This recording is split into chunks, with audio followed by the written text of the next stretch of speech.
into clarity. They turn accountability into attack. Your inner voice speaks truth. They turn each opportunity into anti-white discrimination. You walk into this day. Isn't about bringing Americans together. And it's more. It was the branding event that wants to replace serious permission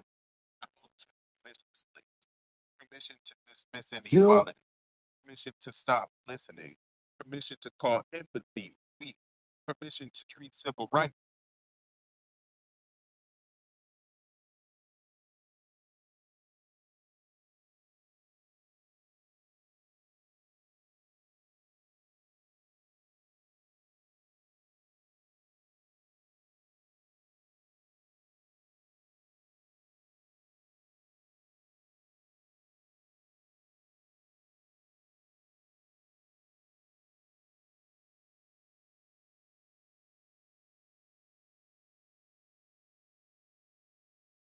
What? Man, I can't get it to work on my computer, so we'll just have to go this way. We'll just have to go old school. Hey, look. We're in our space. Yeah. You know, I'm having my cup of tea this morning.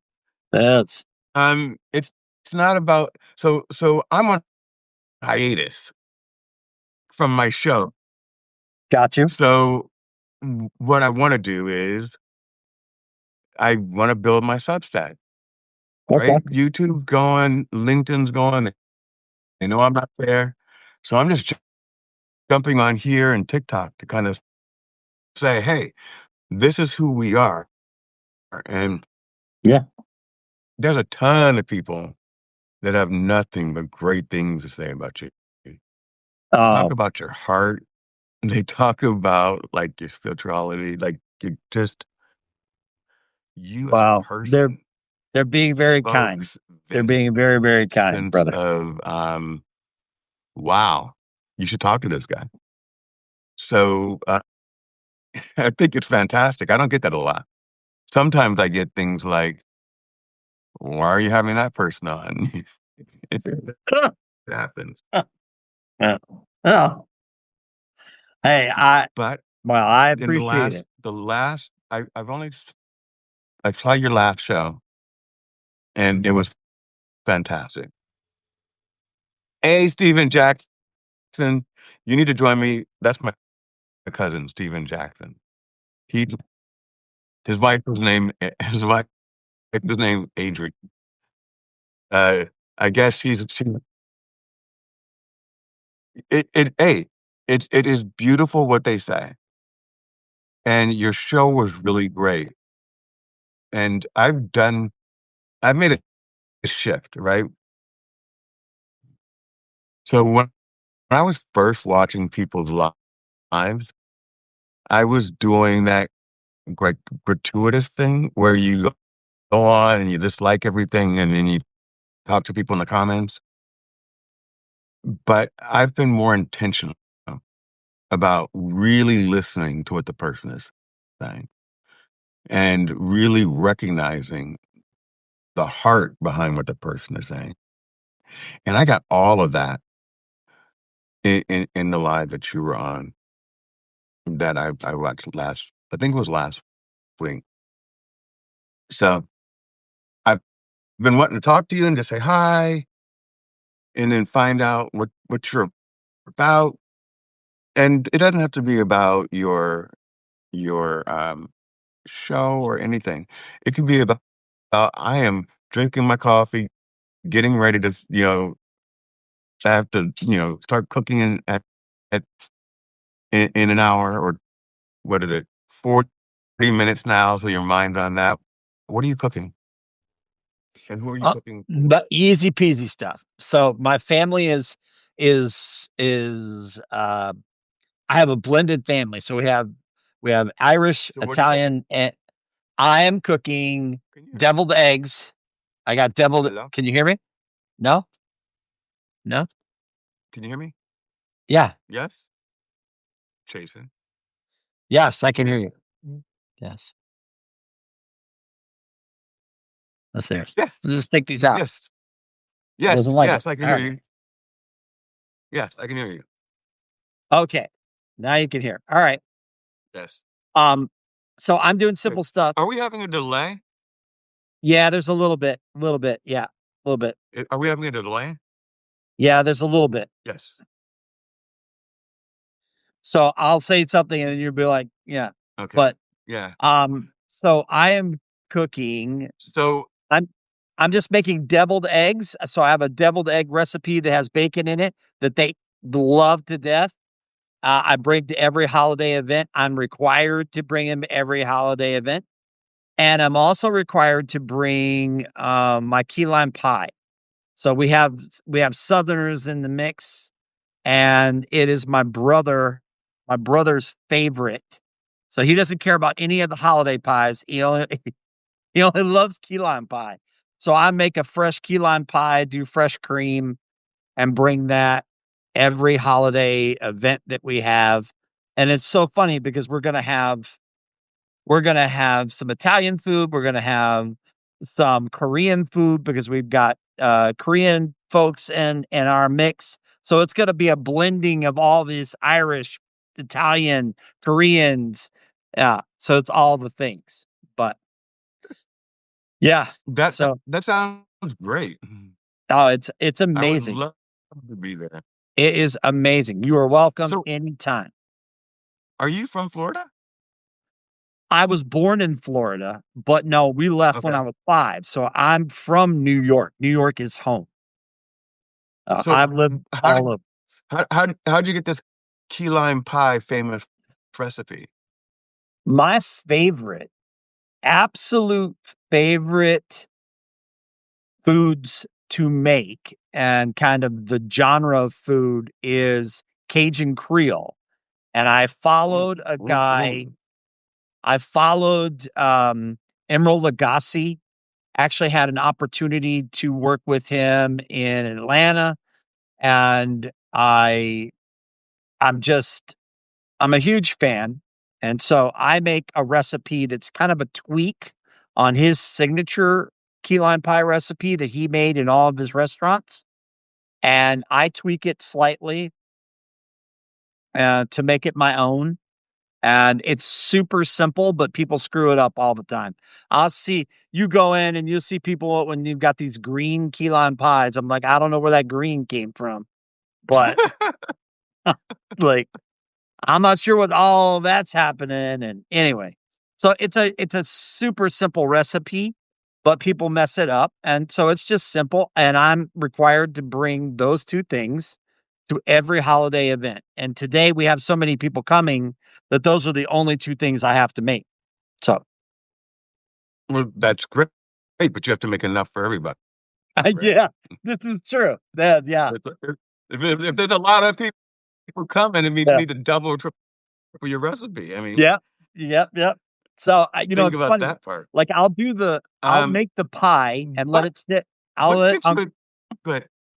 I'll make the pie and let it sit overnight because it's much better when it's gotten a lot of time to cool and form. And then I'll make the whipped cream fresh there the day, when we're serving it.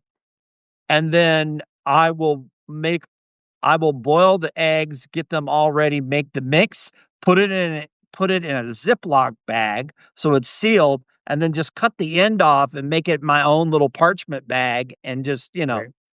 so yeah, but Let, super easy, let me ask super you easy. a question. Let me ask you this question.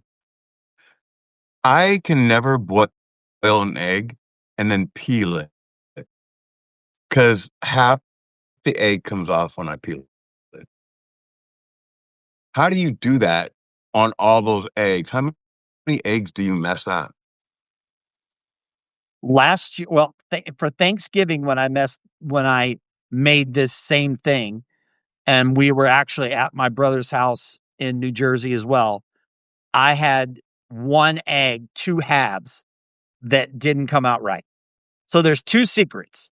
Secret number one is a teaspoon of white vinegar in your boiling water.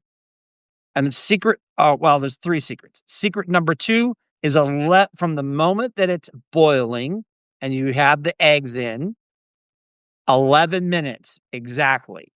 So it's 11 minutes, and then you immediately pour out the boiling water and you put in cold water and ice.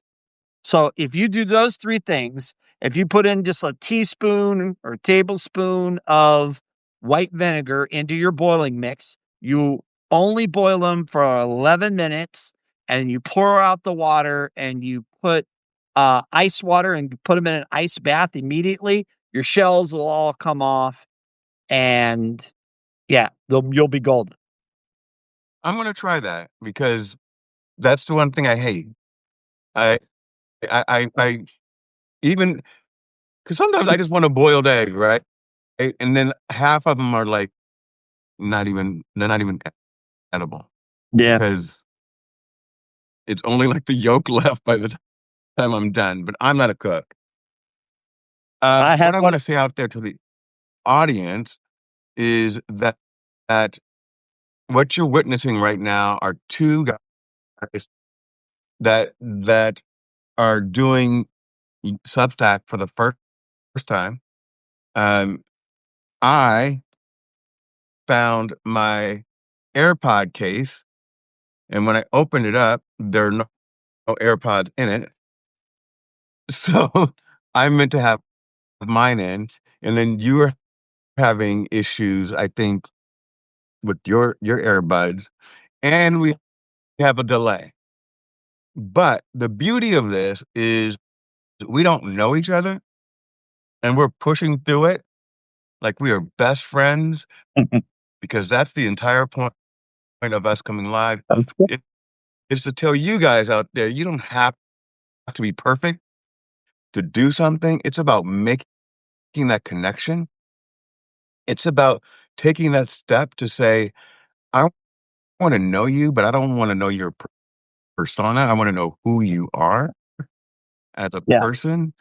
And then I want to take some time to talk about some of the magnificent things that you do on a regular basis.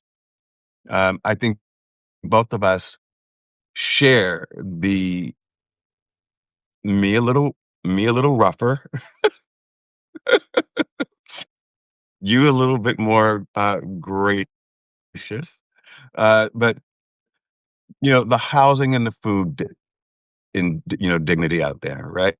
It, um, I think it's a tragedy. I think no one in America should be concerned about where they're going to get their next meal or sleeping on the streets. And there's other countries that have found that it's cheaper to find housing for these people than to have them sleeping on the street. Um, there's a difference between Jason and I and how we operate. I am extremely vocal, and that means that I will scream at the top of my lungs. Chasen seems like he is more vocal and in the streets and walking with the community. And can you expand on that, Jason? Well, I think we're one of the wealthiest countries in the world, and as you said, Waiting for there's that no delay to stop, I think. yeah, we're one of the wealthiest countries in the world, Did you and hear me? it is a tragic The delay for is terrible. oh, Are you there? uh, I can't tell if it's me or not. all right, we're good. Okay, can you hear me? All right. So, I mean, as you said before, it's tragic that that we're in the wealthiest one of the wealthiest countries in the Yeah, world, and we're good. Yes. we're But yeah, I can hear you, but I think there's a delay. Did you hear everything I said? yep, yes. So I would we work to try to eliminate the cycles. So I want people to Just keep talking. Just keep talking elevate through it. out. Just keep I want talking through people it. to Because I want people the to move delay, through if you everything, stop, and I want them to be in a place where they don't just get services, that there's not just handouts, but that they actually can thrive beyond. And so they break the cycles for themselves, for them families, and that we move forward in a positive way. And we have to force those issues and become advocates and allies and do the work and help people reach those goals. So that's what we do. I love it.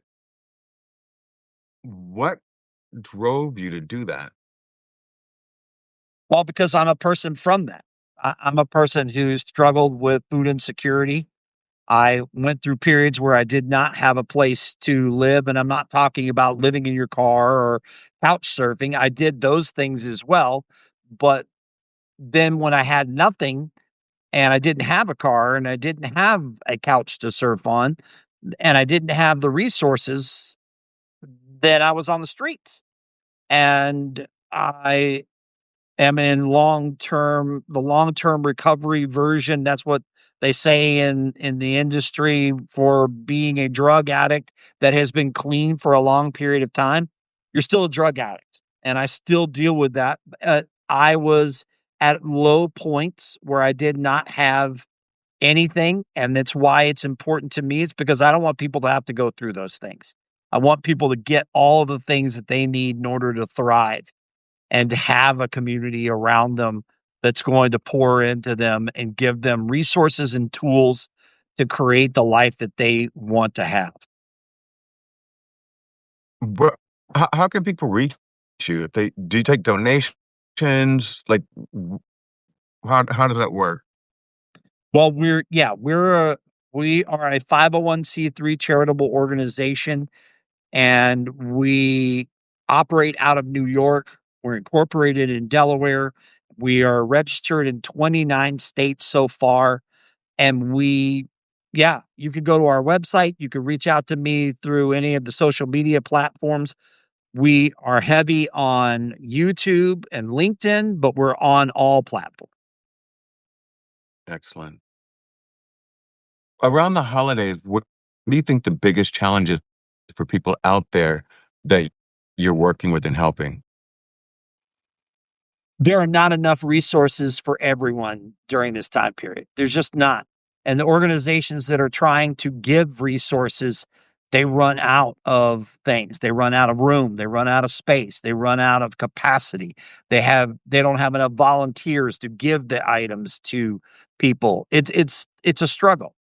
And so getting people off the streets, getting them into warm places or in places where it's warm more consistently in like the deep south, making sure that people have all of the resources that they need, water, food, clothing, a place to clean up and to shower and take care, a place to lay their head, and opportunities to discuss mental wellness and things so that they can move out and empower themselves to grow and thrive.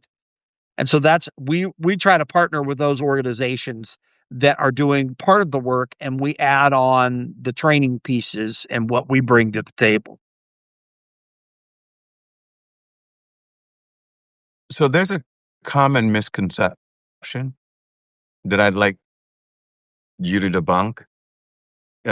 People think that if you're homeless, that's by choice, and that if you're addicted to drugs, that's by choice. And there's a lot of judgment. What I have thought during my lifetime, and I remember this as a young child driving on the street, there was a guy pushing a cart across the street, and I was in a car, a passenger, and I asked the guy, "Do you ever wonder what that one life moment was? That one moment that shifted that guy's trajectory?" for the rest of his life or for this moment in his life. for this moment. Yeah. So No, it's not necessarily a choice. It's a series of things kind of that stack on each other. well, That's my homelessness that's my layman. That's my layman. But what's your sense? well, homelessness in particular is really complex because there's multiple facets to it. It's people that have lost their identity, their purpose and vision, and have become secluded and are struggling to be part of society. People that have struggled with either addictions or mental wellness and have been excluded and from society, and then people that are they don't have any of those things going on. They lost their house. So they're literally unhoused just because they don't have a job or they don't have the resources. They've been kicked out of a housing project or whatever it may be. They're in that time and space where they have nowhere that they can couch surf. They don't have a vehicle to live in. They don't have the resources to go to a hotel. And so they are homeless for that moment. But being unhoused is a lot of different capacities, and it's not always by choice. Being an addict is not by choice. I didn't grow up and say, "Man, I wanna become a drug addict." That is, something that happens and over the course of my life, I've had to struggle with making sure that I look at other things because even though you may fix your addiction to drugs, being an addict means you have an addictive personality. So other things will show up, whether it's food, whether it's alcohol, whether it will morph until you deal with the core things inside that have the gaping hole. And that has taken me decades of work. I still do the work. I still do the work. I'm in my 60s. I still do the work. And that's a daily thing because I know if I don't, that those things will creep up on me. And I don't want to backslide. So there was a lot I just said there, but I mean, that's my 1.5 cents. First of all, you don't look like you're in your 60s. Bravo. Um, so I think that we're from a generation that cares, um, that cares deeply. Uh, Why do you think that people don't understand that point? And before you respond, because I know that there's a redundancy here, I'm going to finish a sentence and then I'm gonna go like that. I've always been someone that worked really hard and had like, my savings up, but lost everything in 2009, lost everything during COVID. And right now, everything is unstable. Everything is unstable. I haven't worked in a year. So when I'm talking to people and when I'm sitting out there saying we need to to be more about the people, it's because I've been the haves and I've been the have-nots. 3 di 3 different 3 different times, and it's not fun on this end of the stick. It's not, and you just need help. You just need someone to say, "Hey, I hear you." And when you're not working for a year, people begin to the people that are closest to you begin to, like, walk away because they're like, "Okay, you've been you haven't tried hard enough. You haven't." And it's not out of love, it's like they keep hearing the same story, it's not getting better. You choose not to talk to people because your story hasn't changed, so you're isolating yourself, right? And then at one point, I don't know if you watched my show, but I recognized that I was an alcoholic because my father was an alcoholic. And being alone in this house for like a year and a half with only two dogs, I would start having a glass of wine on Fridays. And I would say, oh, I'm going to stop on Monday when, basically like when work starts. But Monday never came for me because I had no place to go. And that's when I recognized I needed to recognize I had an addictive personality. And addiction can also become sexual in nature. It can become drinking related. It could become drug related. Mhm. It could become attachment related because now you're addicted to a person that saved you. But that's my 2 cents. I've been there. And when I'm doing well, I do everything that I can to give back. And now I'm going to go over to you. Well, I mean, you hit a lot of things on point, and I think it So I know is there's a delay, so I'm not sure if Yep. you're waiting for my speech No, to finish. I'm talking. 'Cause I'm It's done. all good. We're good. Now over to you. So, I would say that, the thing that you touched on is that we all have different circumstances. So the best thing that we can do for other people is to be in a place where we give space, that we are kind to other people, and that we truly listen so that we can see people, because that was the biggest thing when I was going through it, that I felt like I wasn't seen. That's why I got to places where I didn't wanna be here anymore, because I got to a place where I didn't feel seen, heard, valued. I didn't feel like I mattered at all. And the best way we can help other people that are going through things is to show that that they do matter, and that we see them, we hear them. I have a friend that is in California that it works, but not in a back-breaking job that they don't wanna be in, and has been searching for 3 years to find a job. And they are so talented.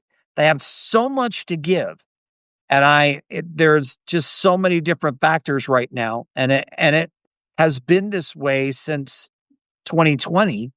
Really, since the pandemic, there's been this dumpster fire going on in the talent and hiring space, and it's not because of recruiters. There's no blame in one certain place. It's just all of this natural storm of all of these things happening. And it's defeatist in nature to a lot of people. People are struggling. So the best way that we can help is to give connections, to try to elevate them, to let them know that we see them, we hear them, and show up. Show up. So that's me. Thank you for that. And just to tie back, my business closed in 2021 related to 2020, and I haven't gotten back on my feet since. S So what you're saying is extremely accurate. I've had, like, a gig for 1 year in that 4-year span. It it weighs on emotional your emotional well-being, Yeah. and I know that we have a delay, and this conversation has been fantastic. Um, I hope Chase will come on again. We'll work out the technical issues with both my earpiece and yours, 'cause I think we have a lot to talk about. Um, and I Thank you. would love to, whenever I'm on, just pop up.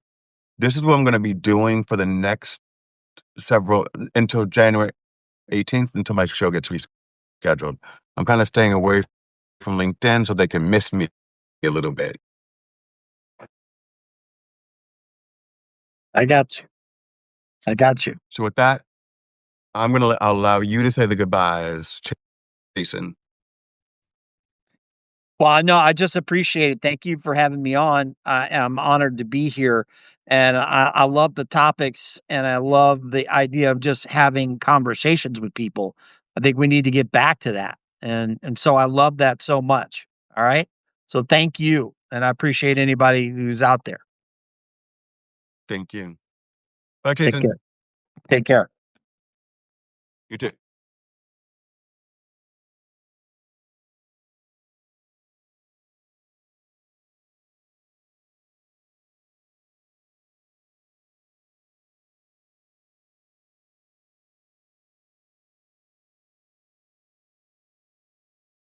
Beards say play dirty. What does that mean? What's on point? What's on point? Join. Hey, what's on point?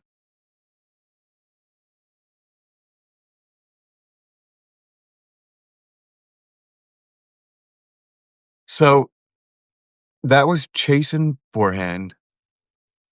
Great guy. First time meeting him.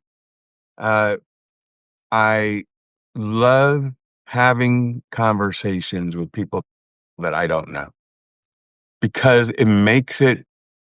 You are so blurry. It's 2:40 p.m. How am I blurry? And it's not 2:40 p.m. and I don't look blurry to me. Um, the connection was not what either one of us expected. I was missing my earpiece, which I noticed like 2 seconds before I went on, and Chasen had to go from his computer to his phone last minute. But you know what? We connected, and we were able to have the conversation. Your guest was 1080 full HD. How do you know that, Alexi? And maybe it's my connection that's bad. How do you know what someone else's connection was and what mine is, Alexi? I'd love to know.